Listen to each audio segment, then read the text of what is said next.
రాధే రాధే. గోలోక లీలలు ఛానల్కి తిరిగి స్వాగతం, సుస్వాగతం. ధర్మాన్ని నాశనం చేసేవాడికి ఈ భూమిపై చోటు లేదు అని పరీక్షిత్ మహారాజు గర్జించగా కలిపురుషుడు భయంతో వణికిపోయాడు.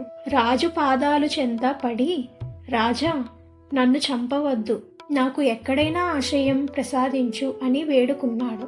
దయాహృదయుడు అయిన పరీక్షిత్తు కలి నివసించడానికి 5 స్థానాలను కేటాయించాడు.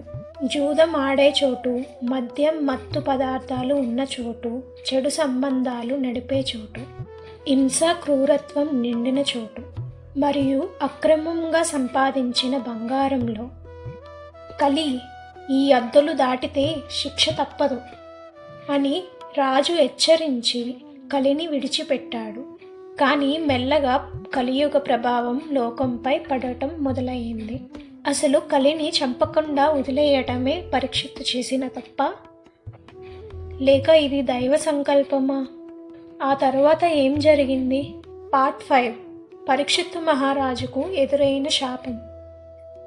భాగవత ప్రయాణం కొనసాగించడానికి మా గోలోక లీలలు ఛానల్కి సబ్స్క్రైబ్ చేసుకోండి.